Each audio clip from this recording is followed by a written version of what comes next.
Hello everyone, this is Fine from Tech Gaming Villa. Today I'm going to talk about the two Sony TV. One is X900H and another one is X90K. The left side is X900H and the right side is X90K. The X900H is the best performing mid-priced Sony TV with excellent contrast and brightness, accurate color, plenty of punch with HDR. No doubt about that. The key to this TV is image quality, as with all LCD based sets that perform well in side-by-side tests, and is well implemented full array local dimming. It improves black levels and contrast by illuminating different areas of screen separately as needed, just like X90K.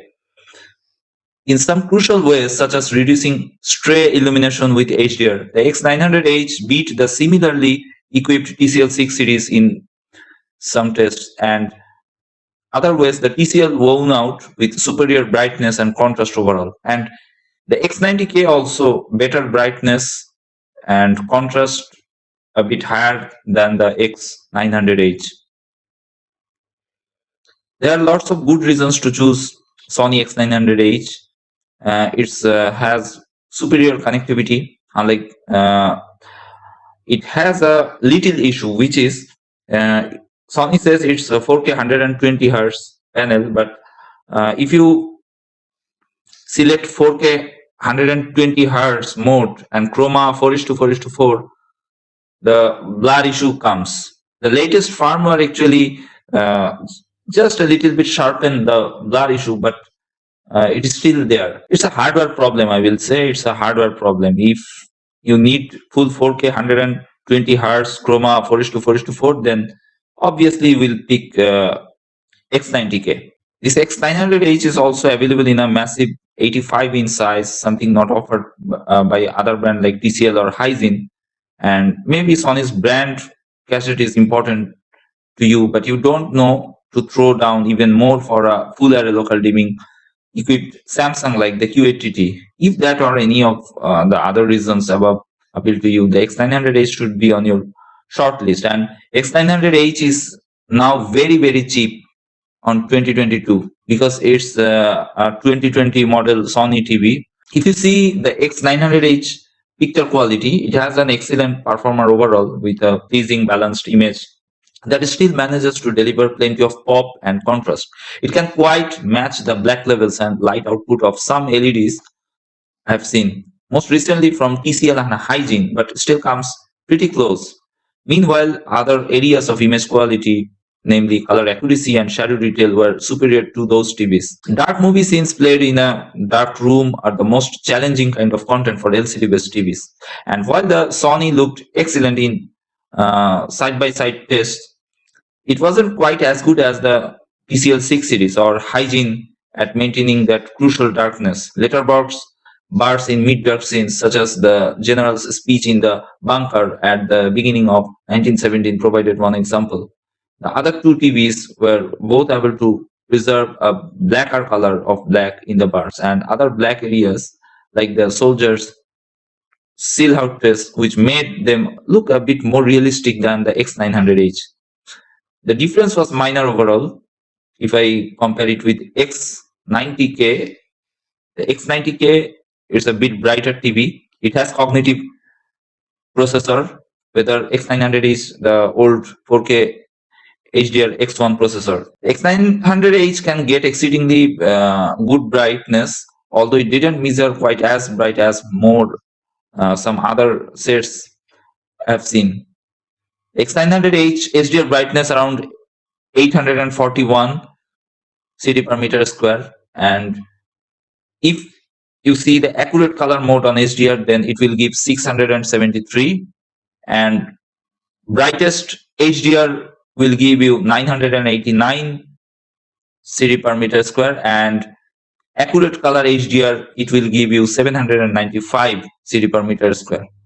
Accurate numbers above were the Sony's extended dynamic range settings in the high setting in the custom picture mode, which is great choice for bright rooms where you still want an accurate image. As usual, the brightest settings. Vivid is incredibly inaccurate compared to the others. The Sony's screen finish was visibly superior at preserving contrast and black levels in a bright room, but it did a somewhat worse job when of dimming bright reflections. Despite the lack of quantum dots, I've come to expect excellent color from Sony, and the X900H is no exception. Its custom and cinema modes were very similar prior to calibration, although both skewed slightly blue. Afterward, they were nearly perfect. Watching program material, bright scenes like the fields, woods, and uniforms in some image. If I talk about its video processing, the X900H had no issues delivering proper 100p by 24 cadence with its motion flow controls in the off position, which is probably the best for film pursuits. Meanwhile, the auto setting introduced the buttery smoothness of the soap opera effect. Then there's the custom setting, which has adjustable smoothness and clearness. A smoothness setting above 1 introduces significant soap opera effect, while 0 turns it off. I actually didn't mind the slight smoothing that the 1 setting introduces, but its effect on motion resolution was really slight, so I'd probably stick with 0. The clearness settings ramps up black frame insertion to improve motion resolution, but it doesn't have any effect unless you have got smoothness at 2 or higher. In other words, there's no way to get the best of both worlds: high motion resolution and no soap opera effect with 1 setting. The X900H measured the best input lag of any Sony TV yet since 2020 at around 15 milliseconds in game mode for both 100p and 4K HDR, an improvement of 4 milliseconds compared to last year's X950G. In the custom mode, meanwhile, it gives 91 milliseconds with both resolutions. This X900H sample was very good on uniformity, with a few visible variations across the screen in static or moving test patterns or program material such as hockey match compared to the TCL and the Hyzin. The Sony lost black level fidelity and contrast from off-angle mode severely as I moved away from the sweet spot in the center of the screen. On the other hand, it preserved color better than those TCL and Hyzin.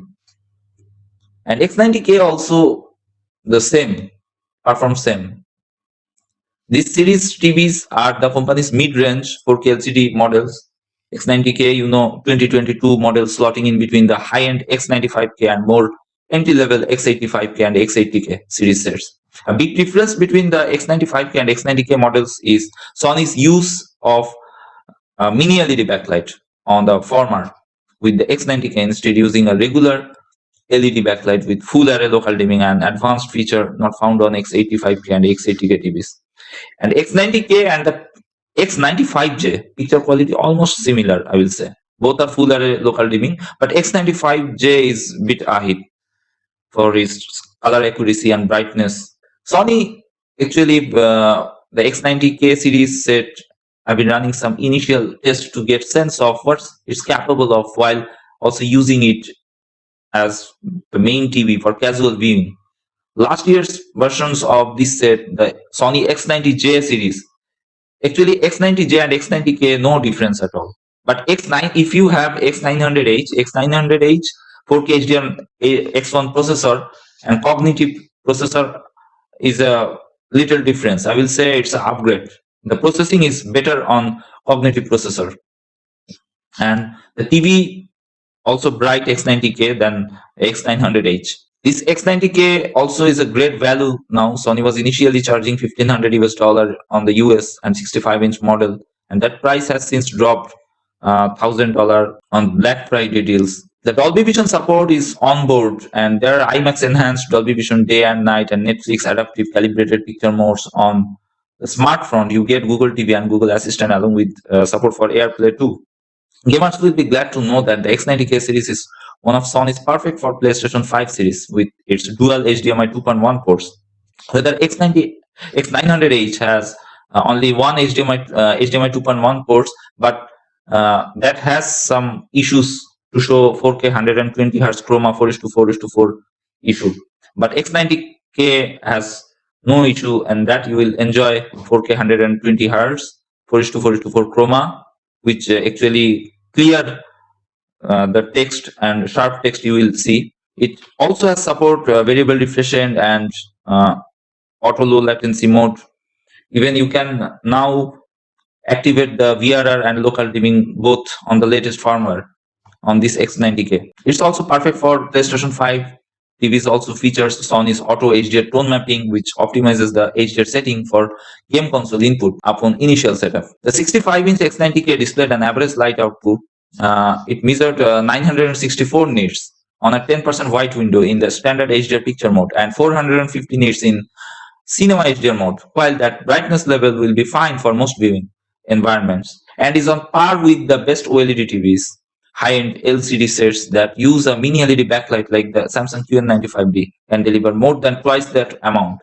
Even budget mini LED backlight models such as the Hisense U8H can output almost 1800 nits in its theater HDR mode. As with other LED backlit LCD TVs that have full array local dimming, the Sony X90K is capable of completely shutting off its backlight zones to achieve a full black and thus infinite contrast. X90K's coverage of DCI-P3, the color gamut used for mastering movies for digital cinema and 4K Blu-ray discs with portrait displays, Kalman color calibration software, it checked in at 95%. That's a bit less than the 97% measured on the Hisense U8H mini LED model and the full coverage on Sony's own 80K OLED TV. Even so, that level of performance is typical for LED backlit models, and I can say that the 4K HDR images I viewed were visibly lacking when it came to color richness. With its HDMI 2.1 features and perfect for PlayStation 5 designation, the X90K is well equipped for gaming,